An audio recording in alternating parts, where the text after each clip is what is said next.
Alors là, on va enchaîner avec l'imagerie du pancréas. Voilà ce qu'on va suivre en plan. Un petit rappel anatomique. Les moyens, certainement, nous avons vu déjà on a déjà développé les moyens, mais leur apport spécifique pour le pancréas, pour l'imagerie du pancréas. La radioanatomie pour se localiser sur l'image. Et on va, bien sûr, parler de la sémiologie radiologique des pancréatites aiguës, chroniques et des tumeurs pancréatiques. Alors, je vous rappelle que le pancréas, c'est un organe profond pour toute la région épigastrique. Et donc, c'est ce qui fait la difficulté donc de l'exploration, si vous voulez, de cette région. Vous avez plusieurs organes qui se projettent. Vous avez l'estomac ici, vous avez le foie, vous avez le côlon. Et donc, lorsque vous avez une douleur épigastrique, souvent, il n'y a pas de site spécifique qui vous oriente vers l'un ou l'autre. Bon, ce qui fait la difficulté, si vous voulez, donc de l'exploration sur le plan clinique de cet organe. Alors, on a quatre parties. On connaît quatre parties pour le pancréas: la tête, le cône, le corps et la queue. Pourquoi c'est important? Parce que si on a une lésion, on doit la localiser. Est-ce qu'il y a la queue, le corps, cône, ou ce qu'on appelle aussi isthme? Cône, isthme, c'est la même chose. Pour la tête. Sur le plan canalaire, on distingue le sang ou le canal pancréatique principal et le canal secondaire. D'accord? Et bien sûr, le sang, il rejoignent la voie biliaire principale pour constituer le canal bilio-pancréatique. Tout ça, c'est important pour comprendre par la suite la sémiologie radiologique et même aussi pour comprendre la clinique et la biologie des différentes pathologies. Alors, comment peut-on se localiser sur une image? Comment peut-on reconnaître telle partie ou telle partie du pancréas? Alors, la tête, il est situé à droite d'un plan qui passe entre le bord droit de la veine mésentérique supérieure et l'artère gastro-duodénale en avant. Ça, c'est pas pour votre examen. Vous sachez comment on se localise en tant que radiologue. D'accord? C'est pas très compliqué. Et l'isthme, la limite entre le corps et l'isthme, c'est un plan qui est parallèle au premier, mais qui va passer par le bord gauche de la veine mésentérique supérieure. Et là, la limite entre le corps et la queue, nous, on s'acharne pas trop à préciser cette limite. Il y a un repère anatomique, c'est le croisement du bord supérieur du pancréas avec l'artère splénique. Pourquoi on s'acharne pas beaucoup? Parce que la conduite, surtout chirurgicale, est la même. Soit on fait une DPC, ce qu'on appelle duodénopancréatectomie céphalique, lorsqu'on a une tumeur, on va enlever l'isthme, la tête et tout ça. Soit on enlève le corps et la queue. Donc, c'est pour cela qu'on s'acharne pas beaucoup pour la limite entre le corps et la queue. D'accord? Et là, ce qui est important aussi, c'est ce rapport-là avec les artères mésentériques ou les vaisseaux mésentériques, avec l'artère mésentérique supérieure et la veine mésentérique supérieure, et aussi avec le transcéliaque. Transcéliaque, l'artère hépatique commune et l'artère splénique. Ça, c'est important qu'on parlera des cancers pancréatiques. Bien sûr, le pancréas, c'est une glande exocrine et endocrine. Exocrine, il va bien sûr produire tout ce qui est enzymes nécessaires pour la digestion. Et endocrine, l'insuline et glucagon qui gère bien sûr la glycogénèse. Alors, les moyens, toujours en première intention, l'écho-doppler, scalaire, IRM, écho-endoscopie. Certainement, vous avez fait la remarque que là, je ne sais pas commencer par l'écho-endoscopie, et la radiologie interventionnelle. Alors, l'échographie, bien sûr, c'est l'examen de première intention devant une douleur abdominale ou un ictère. Alors, les limites. Les limites, c'est, surtout pour le cancer, on ne peut pas se permettre de stadifier un cancer sur une échographie. Les zones du pancréas à gauche, pourquoi? Parce que à gauche, qu'est-ce qu'il y a? Regardez ici. Qu'est-ce qu'il y a comme organe? Il y a l'estomac. Et donc, c'est le fait de l'interposition donc de l'estomac, donc on n'arrive pas à mieux explorer la queue du pancréas. Pour les tumeurs de moins de 2 cm, c'est difficile de les faire sortir. Les lésions qui sont isoéchogènes, il y a des lésions qui sont isoéchogènes. Ils ont la même échogénicité du pancréas. Donc, c'est difficile de les explorer. Et bien sûr, en plus, des limites de tout examen échographique, l'obésité, la présence de l'air, tout ça, c'est des limites classiques de l'échographie. Alors, le scalaire, bien sûr, c'est l'examen, on va pas se dire de référence, parce que pour certaines pathologies, les scalaires, il prime par rapport à l'IRM, et dans d'autres, c'est l'inverse. D'accord? Alors, sur le plan technique, il y a 3 acquisitions. Une acquisition sans injection, une acquisition pancréatique, qu'on appelait pancréatique. Rappelez-vous, on parlait pour le foie du temps artériel, entre 15 à 20 secondes. 25 secondes aussi, c'est un temps artériel. Là, on parle de l'acquisition pancréatique parce que il est à 47 secondes, parce qu'on a constaté que, à ce temps-là, on a un meilleur contraste entre le parenchyme pancréatique normal et les lésions nodulaires pancréatiques. C'est un meilleur temps, c'est le meilleur temps pour avoir un bon contraste entre les lésions tumorales et le parenchyme normal. Et bien sûr, un temps portal à 70 ou 80 secondes.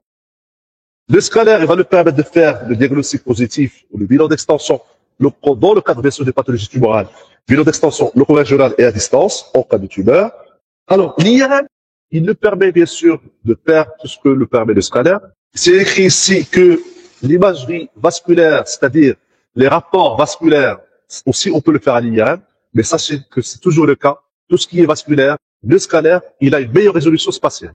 Les rapports vasculaires, on va mieux les préciser sur un scalaire.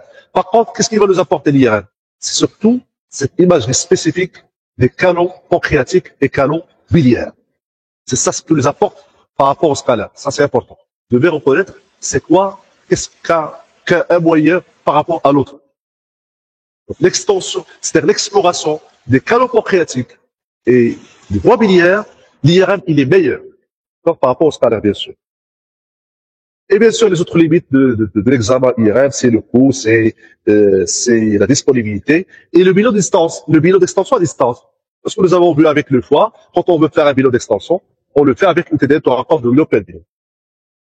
Alors, l'échoendoscopie, c'est un examen ici de 3e intention, c'est-à-dire, après avoir fait une échographie abdominale transpariétale, ou faire une IRM scalaire, à ce moment-là, on peut passer à l'échoendoscopie. Alors, l'échoendoscopie, il a sa place surtout pour le pancréas, c'est pour faire des ponctions ou des biopsies. D'accord? Des biopsies. Donc là, avec un endoscope, on entre jusqu'au niveau du duodénum, puis on fait des biopsies à travers la paroi duodénale. Parce que l'organe, le pancréas, c'est un organe profond.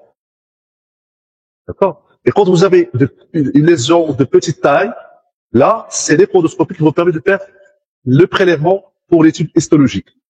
Et des fois, quand la lésion, il est, par exemple, je suppose que si vous comprenez bien, si on a une lésion au niveau du corps ou au niveau de la queue, c'est difficile de faire la biopsie à travers le duodénum. Il est à distance. À ce moment-là, on appelle les radiologues pour faire ce genre de biopsie. Et pour la tête du pancréas, souvent les biopsies, ils doivent être faites par écho-endoscopie. D'accord? On peut faire, bien sûr, une analyse, on verra par la suite, quand on a des formations kystiques, on peut faire des prélèvements des kystes et étudier ou rechercher les marqueurs tumoraux. D'accord? Alors, les limites de cet examen, c'est quoi? Parfois, lorsque vous avez une sténose duodénale, par exemple, vous n'arrivez pas à arriver au niveau de la deuxième portion du duodénum. Donc, c'est une contrainte technique. Et bien sûr, vous ne pouvez pas faire le bilan d'extension avec une seule échoendoscopie. Il vous faut le reste du panel d'imagerie pour faire le bilan d'extension. C'est-à-dire que vous ne pouvez pas étudier les rapports d'une tumeur par rapport aux structures vasculaires, par rapport aux structures anatomiques adjacentes, par rapport à l'estomac, par rapport aux structures adjacentes, en se basant sur les données de l'échoendoscopie. Et évidemment, vous ne pouvez pas chercher des métastases par l'échoendoscopie. Alors, la radiologie interventionnelle, pour le pancréas, on verra par la suite le pancréatite qui peut se compliquer d'abcès, on peut faire un grêlage. On peut faire des biopsies, bien sûr, lorsque les endoscopistes n'arrivent pas à faire la biopsie. Pour le pancréas, il faut tenter l'échoendoscopie et s'il n'arrive pas, à ce moment-là, on fait nous la biopsie par. Et regardez, ici, vous avez une masse à ce niveau-là, et là, vous avez ici un 3/4 de biopsie.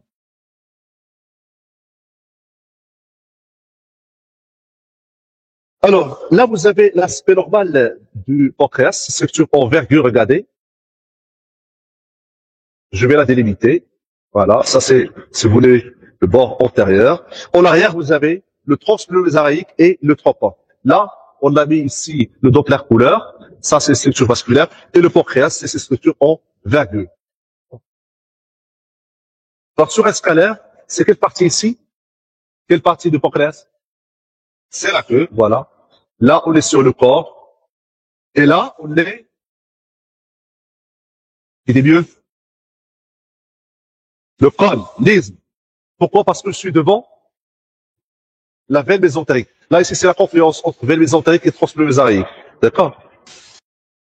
Et là, ici, vous avez la tête du pancréas. Là, c'est juste pour que vous sachiez comment on fait.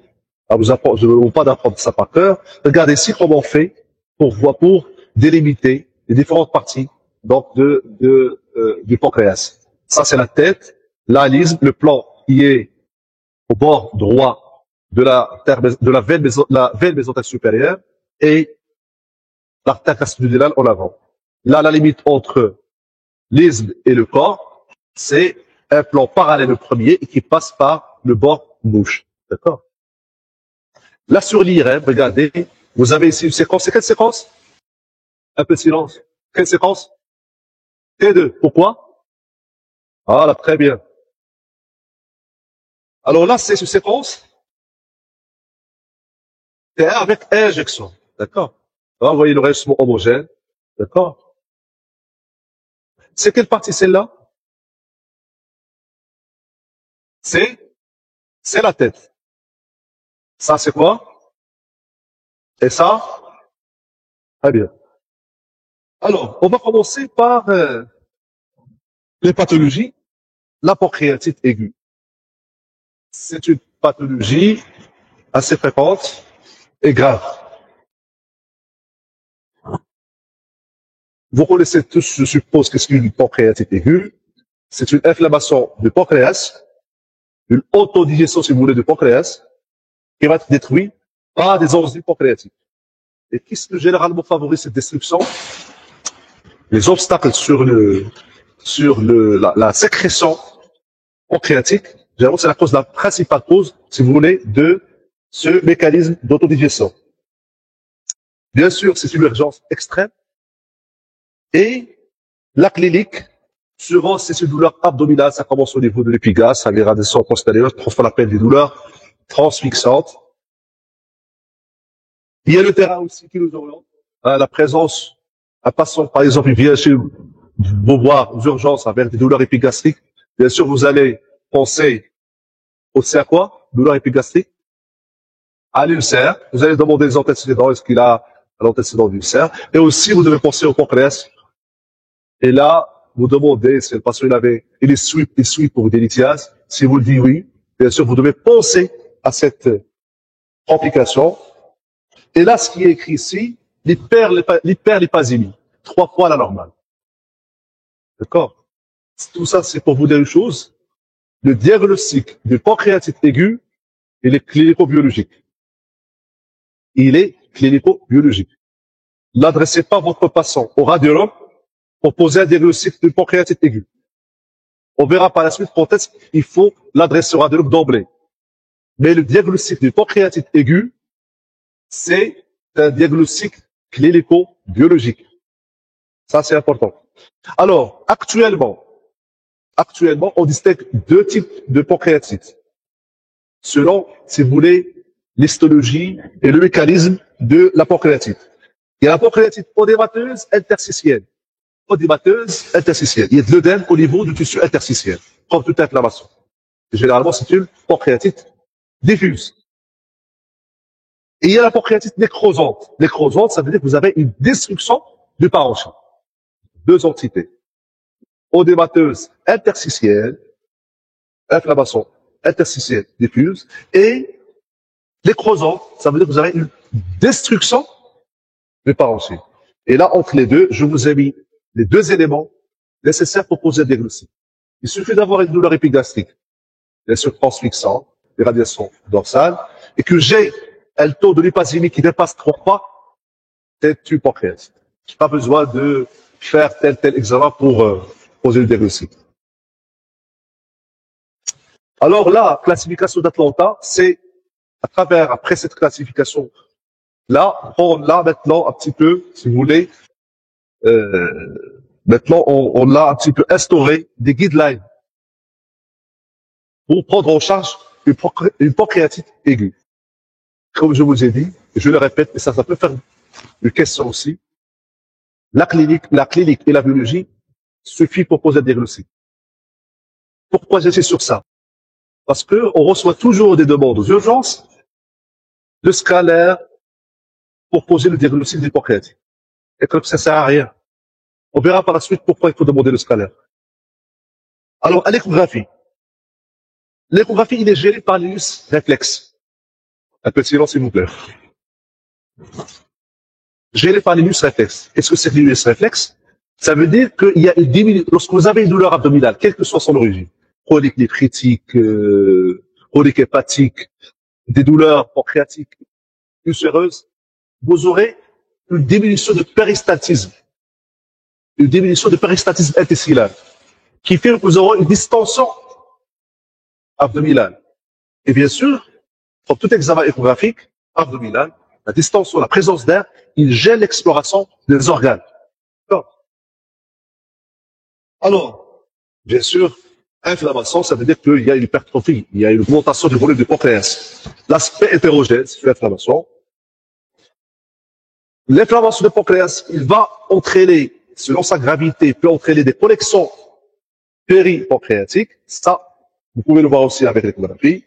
Et là, ce qui est plus important pour moi, lorsque vous m'adressez un patient à l'échographie, c'est que vous avez déjà fait le diagnostic clinique et biologique. Le point le plus important pour moi, c'est de vous chercher les lithiases. Parce que ça vous donne, ça vous permet de poser le diagnostic étiologique de la pancréatite. D'accord? Alors, vous avez un exemple. Bon, je pense que c'est difficile pour vous de se localiser ici.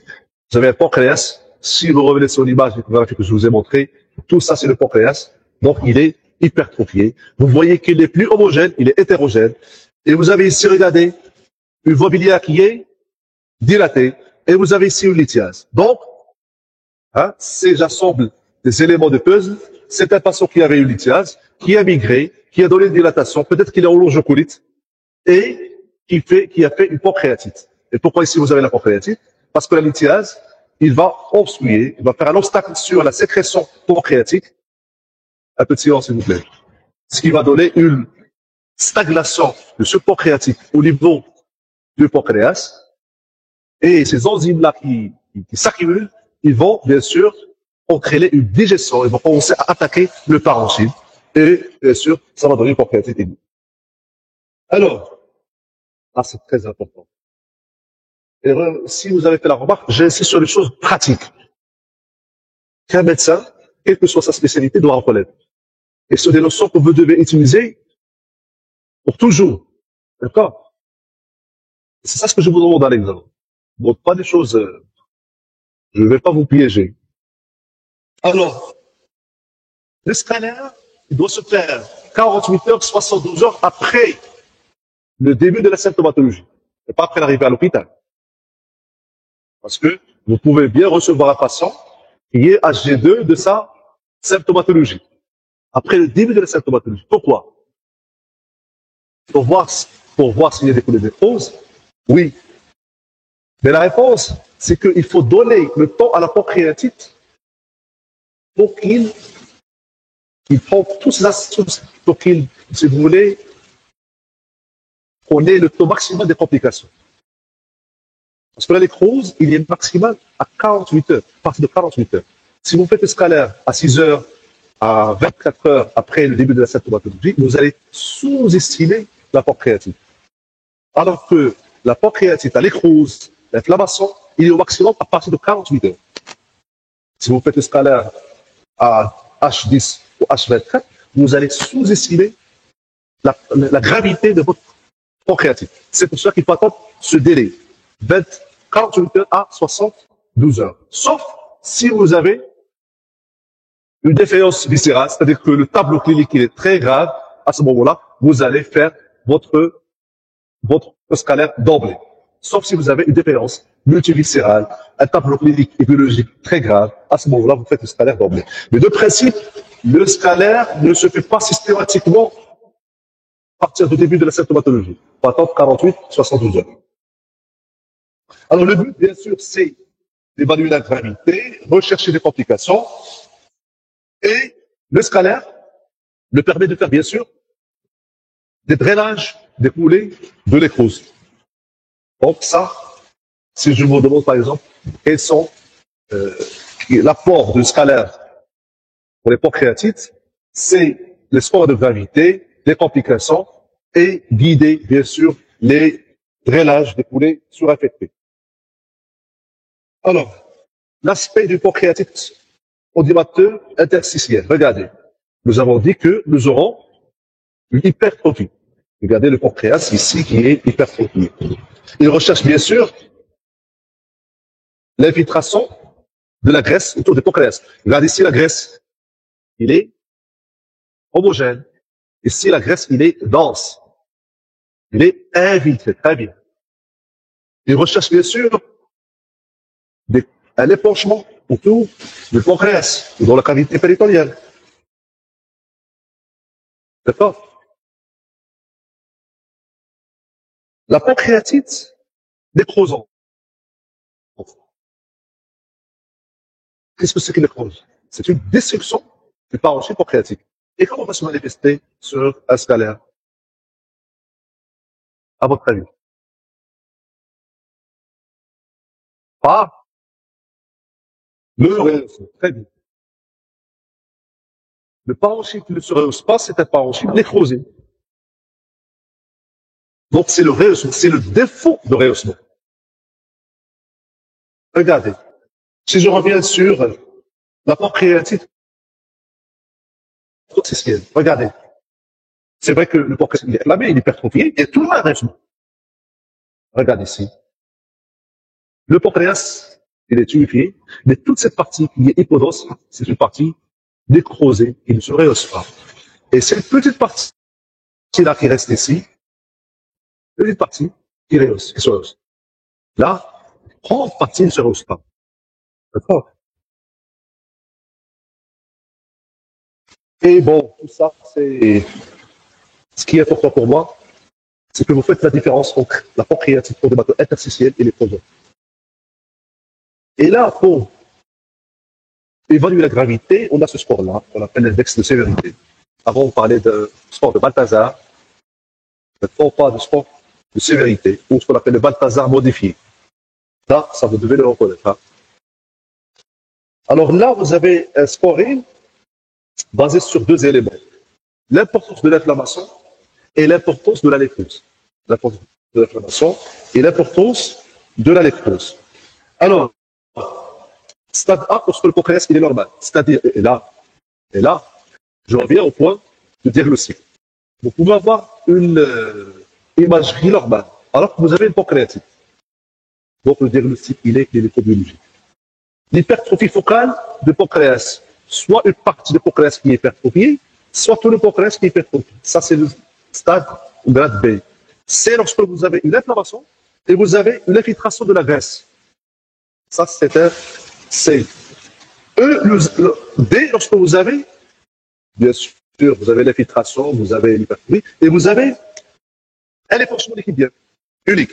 Une seule partie, vous avez un épanchement liquidien. Lorsque vous avez deux ou plusieurs épanchements liquidiens, c'est que vous êtes sur un grade 2. Et bien sûr, le sport, ça va de 1, 2, 3, 4. C'est-à-dire, si vous avez un grade C, vous donnez 2 points. Si vous avez le E, vous donnez 4 points. D'accord? Alors, la nécrose, soit que vous n'avez pas de nécrose, dans le cas de la pancréatite ou des bateaux interstitiels, soit que c'est la nécrose, il est moins de 30%, soit qu'il est entre 30 et 50% de la totalité des parenchymes, hein, soit qu'il dépasse 50%. Et bien sûr, le score, ça va aller de 0 jusqu'à 6. Si par exemple, je vous donne un exemple, vous avez un grade C et vous avez une nécrose moins de 30%. Ou là, vous n'avez, parce que généralement, vous avez C, c'est que vous n'avez pas de nécrose. Donc 2 plus 0, ça fait 2. Donc vous avez une pancréatite légère. Si vous avez un grade E, donc 4 points, et que vous avez une nécrose entre 30 et 50%, 4 plus 4, ça fait 4 plus 4, ça fait 7. Ça fait 8. Et c'est une pancréatite sévère. Donc, c'est un score objectif qui nous permet donc de classer la pancréatite. Alors, ici, vous avez l'exemple de connexion au niveau du pancréas. Et ici, péripancréatique. Là, c'est une nécrose. Regardez, vous avez une petite, là, vous avez des parenchymes qui se rehaussent, alors que si tout le parenchyme ne se rehausse pas. C'est ça. Une partie qui ne se rehausse pas, un rehaussement, ou cette partie ne se rehausse pas, et cette petite partie-là qui se rehausse. Donc là, si je veux évaluer la nécrose, il dépasse 50%. D'accord. Là, un autre exemple, regardez ici, c'est le même patient. Vous avez ici de la nécrose et vous avez un bout de parenchyme ici qui s'est rehaussé. D'accord. Et bien sûr, ici, vous avez des épanchements. Ici, au niveau de la racine des mésentères, ici, au niveau de l'espace parallèle antérieur. Donc, vous avez deux. Si on veut calculer le score ici, vous avez ici, pour les connexions, c'est un stade E, vous avez plus de 2 et plus. Donc, c'est E. Et vous avez une nécrose qui dépasse 50%. D'accord. Pratiquement, vous êtes à 10. Voilà. Alors, l'IRM, il a sa place surtout pour l'étiologie. Donc, rechercher une lithiase, rechercher une anomalie canalaire qui peut favoriser la stagnation de la bile, des sucres pancréatiques, et rechercher. Parfois, vous pouvez avoir un cancer qui déclenche, qui se manifeste par une pancréatite aiguë. Comment? Ben, le cancer, parfois, il va obstruer le canal pancréatique, le canal pancréatique principal, stagnation des sécrétions enzymatiques, le déclenchement de, bien sûr, de la pancréatite aiguë.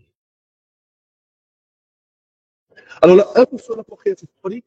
La pancréatite chronique, c'est un processus inflammatoire chronique. Au lieu d'avoir une zone aiguë, vous aurez une inflammation chronique. Alors, les étiologies sont diverses. Et bien sûr, la discussion progressive de pancréas, il va se remplacer par de la fibrose. Et donc, au fil de temps, on aura une destruction parenchymateuse avec une atrophie. Donc, là, les étiologies sont diverses. La symptomatologie clinique, donc, il y a la douleur, parce que il y a des poussées d'inflammation, donc ça déclenche la douleur. L'amaigrissement, parce que la digestion alimentaire, il est diminué, et donc, ça va se manifester par une malabsorption et donc un amaigrissement. Le diabète, bien sûr, la diminution de la sécrétion donc de la sécrétion de l'insuline fait que vous aurez le diabète. Diarrhée, c'est parce qu'il n'y a pas de digestion des lipides, c'est pour ça que je la sténorée. Et l'ictère, la pancréatite chronique, il peut se compliquer par des conquistes, des connexions liquidiennes qui peuvent comprimer la voie biliaire principale, et bien sûr, ça va donner un ictère au labo. Alors là, c'est le scanner. Le scanner, c'est l'examen de référence pour poser le diagnostic. Comme je vous ai dit, l'atrophie pancréatique, les calcifications, l'aspect moléniforme, donc pourquoi moléniforme de la voie du bulbe sang? Parce que il y a de l'inflammation, la fibrose qui s'installe et qui va tirer sur le canal pancréatique. Et cette fibrose qui tire sur le canal pancréatique, il va tirer de façon différente, selon le site, selon le degré de l'inflammation dans chaque site donc du pancréas. C'est pour ça que vous aurez un aspect comme ça, moléniforme. J'essaie de vous donner l'explication pour chaque sémiologie, pour chaque élément sémiologique. Et bien sûr, lorsque vous aurez des poussées, là, vous aurez le tableau donc de pancréatite aiguë. Regardez ici l'exemple. Ça, c'est des calcifications, l'atrophie. Regardez ici, vous avez la dilatation du bulbe sang et vous avez ici les calcifications.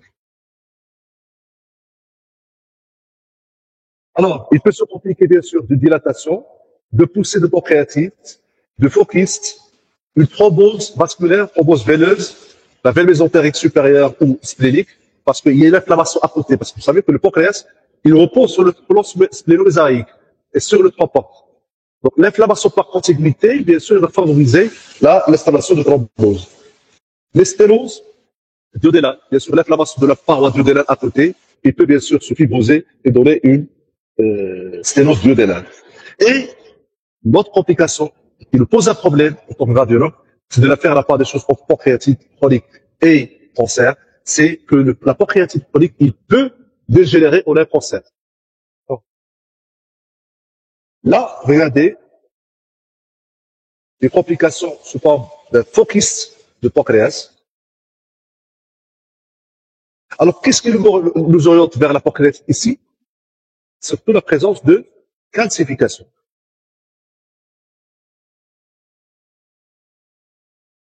Donc, pour la pathologie inflammatoire, il y a la pancréatite aiguë, sur quoi j'insiste, il y a la pancréatite chronique. D'accord? Ce qui est important pour vous, c'est surtout la pancréatite aiguë. Alors, la pathologie tumorale. Il est dominé par, et là on l'a dit qu'on va scinder les tumeurs en tumeurs solides et tumeurs kystiques. Alors les tumeurs solides, ils sont dominés par les adénocarcinomes. C'est la tumeur pancréatique la plus fréquente et qu'on va prendre comme type de description. Alors ça représente 20% des tumeurs, ça veut dire quelque chose qui est de plus en plus fréquente. Alors, comme répression, on doit répondre autant que radiologue.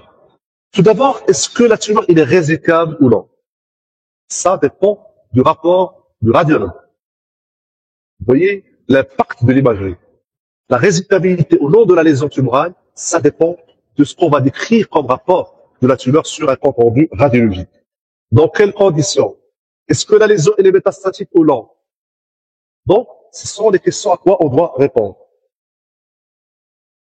Et bien sûr, tout ça, parce que selon qu'on a un envahissement ou on n'a pas de structures vasculaires, on va se dire que c'est un patient qui va être opéré ou un patient qui va bénéficier d'une chimiothérapie, de traitement palliatif. Alors, les signes, deux choses. On imagine, on aura, le premier défi, c'est de poser le diagnostic, donc le diagnostic positif. Deuxième défi, c'est le bilan d'extension. Donc, premier défi, c'est le diagnostic positif. Deuxième, c'est le bilan d'extension. Alors, les signes directs. Il y a des signes directs d'un cancer solide, d'adénocarcinome, et des signes indirects. Alors, direct, une lésion focale. Ça représente 95% des cas. La forme diffuse, et heureusement qu'il représente 7%, ça veut dire qu'il va prendre tout le pancréas. Souvent, c'est une lésion focale. Alors, la lésion tumorale, il est hypo pratiquement dans toute hypo-échogène, hypodense sur le scalaire, et hypo aussi en IRM, hypociliaire TF. Il est hypovasculaire. D'accord? Et pour les formes diffuses, ce qui va attirer notre attention, c'est qu'on a une perte d'énobulation du pancréas. Parce que la tumeur, il voulait déformer les contours du pancréas. Voilà, vous avez un exemple ici. À l'échographie, il a les hypoéchogènes. Il est hypodense sur le scalaire. Il est hypovasculaire et en hypociliaire sur l'IRM. Les signes indirects. Les signes indirects, c'est quoi? Vous avez un processus au niveau de la tête du pancréas. Il va infiltrer la voie biliaire principale. Et bien sûr, il va donner une dilatation de la voie biliaire principale. Vous avez un processus ici. Il va donner une dilatation de la voie biliaire principale, une dilatation du canal pancréatique principal au niveau du centre. Et cette dilatation, on dit qu'on a une dilatation lorsque, un peu de silence s'il vous plaît, lorsque le diamètre il dépasse 3 mm. Alors, deuxième ou troisième élément sémiologique, c'est l'atrophie parenchymateuse. Puisque vous avez un obstacle sur la sécrétion de parenchyme, sur la sécrétion canalaire pancréatique, vous aurez une atrophie du parenchyme. Parce que la glande ne fonctionne plus. Donc, vous aurez une atrophie parenchymateuse. Pseudokyste rétentionnel, parfois, la dilatation peut être plus importante au niveau d'un segment canalaire. Il va donner un pseudokyste. Vous voyez ici. L'hypertension portale segmentaire. Qu'est-ce que c'est que l'hypertension portale? L'hypertension, ça veut dire que vous avez l'augmentation de la tension au niveau d'un réseau vasculaire.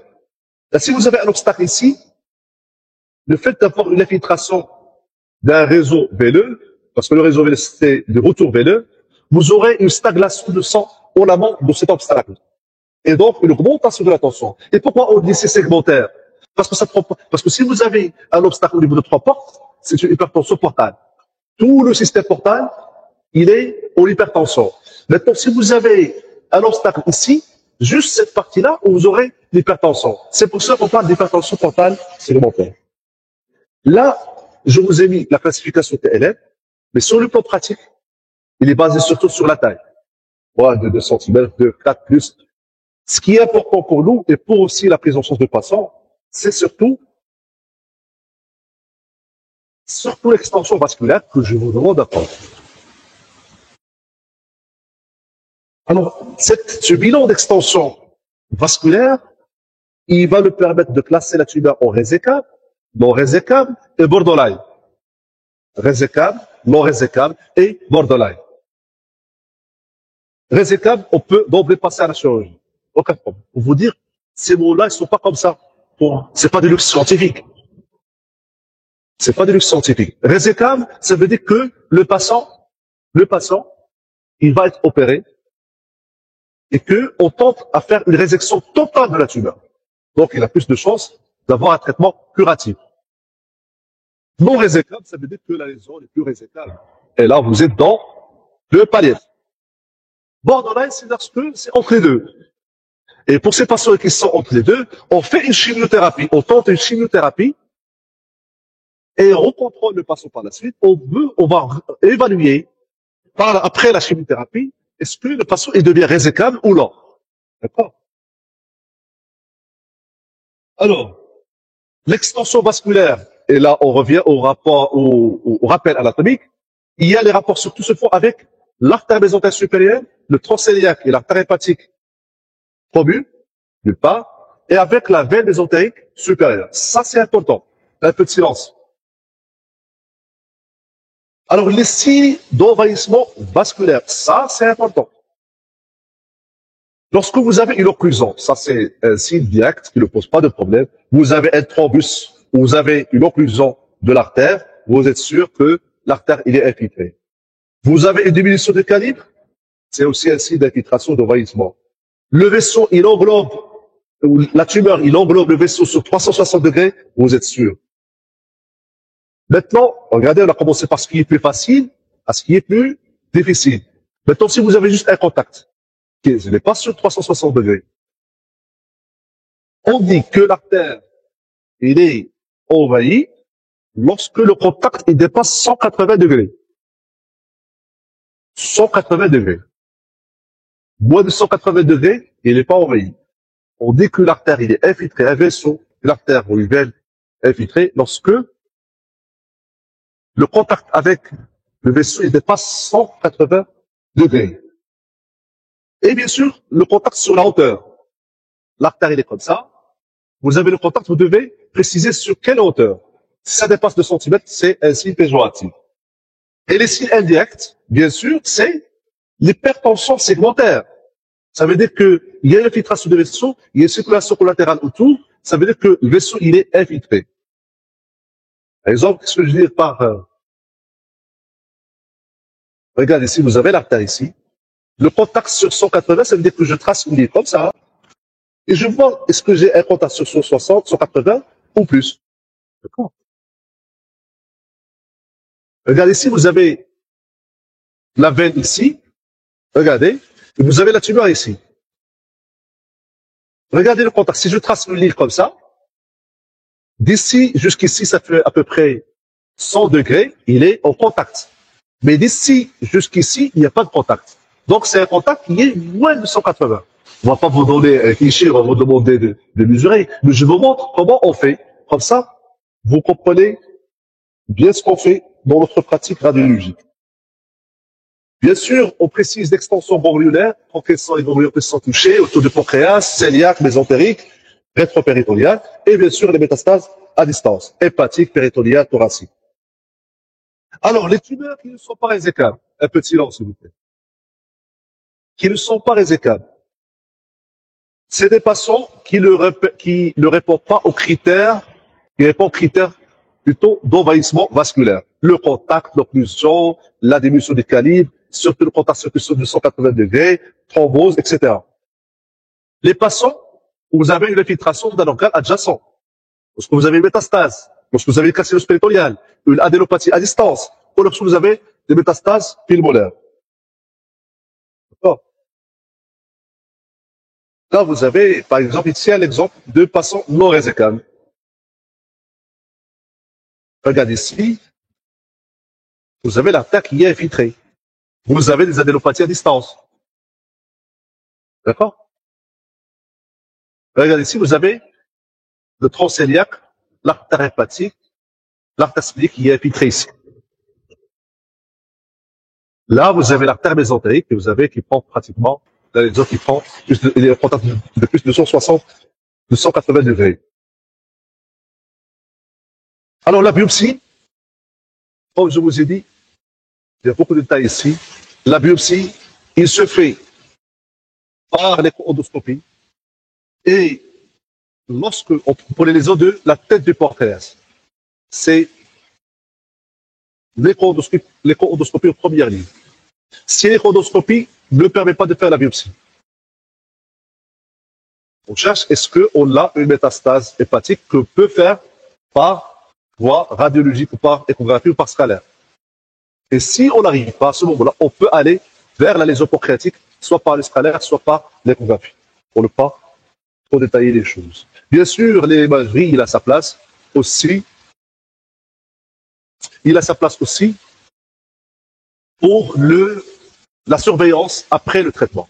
Bien sûr, les patients qui sont borderline, on va les traiter par une chimio. On doit les recontrôler pour voir est-ce qu'ils sont résécables ou ne sont pas résécables. Les patients qui ont été opérés, parfois ils peuvent se compliquer d'un saignement, et là c'est la place de l'imagerie. Donc, il a sa place pour la surveillance. Alors, les tumeurs, la deuxième partie ou deuxième volet des tumeurs pancréatiques, c'est les tumeurs kystiques. Alors ici, vous avez les principales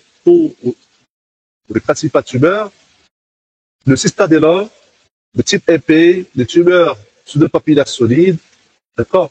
Et vous avez par ordre de croissance comme ça, c'est selon leur fréquence et leur gravité. Le cystadénome séreux, c'est une tumeur qui est bénigne. Et là, je vous donne juste l'aspect typique de la lésion.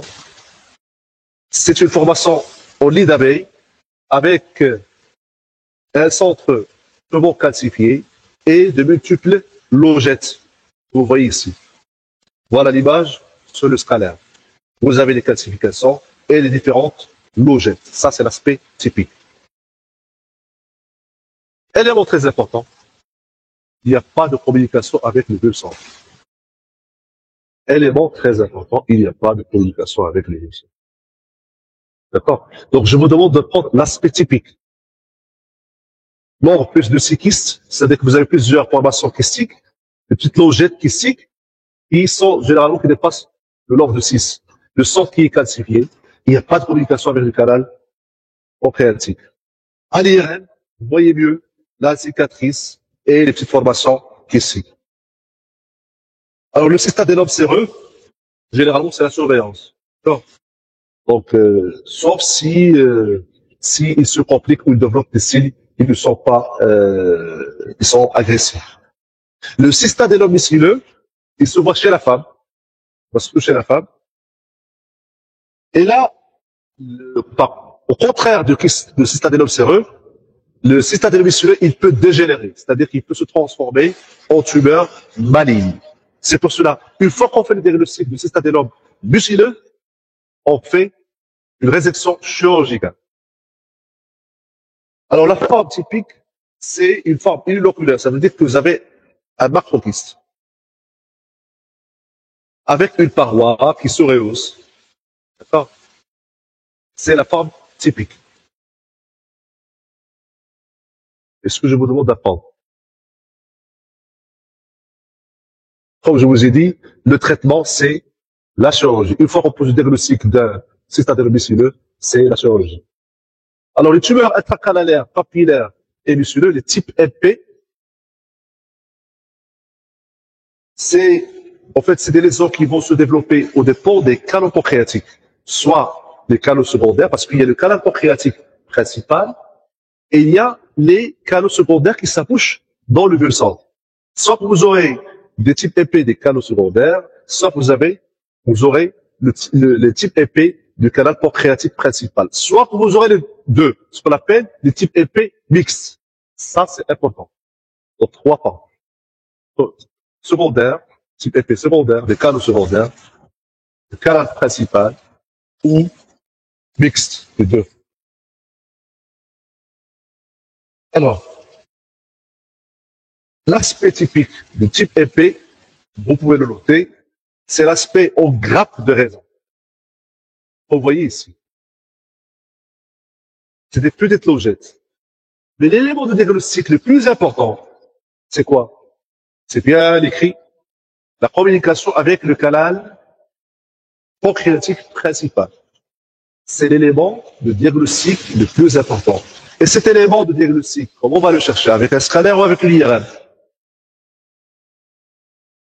Avec l'IRM. Vous êtes tous d'accord?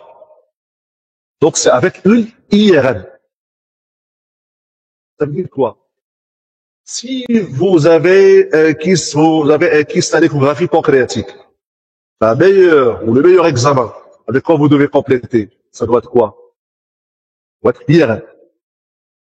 C'est pas le scanner, c'est l'IRM. D'accord?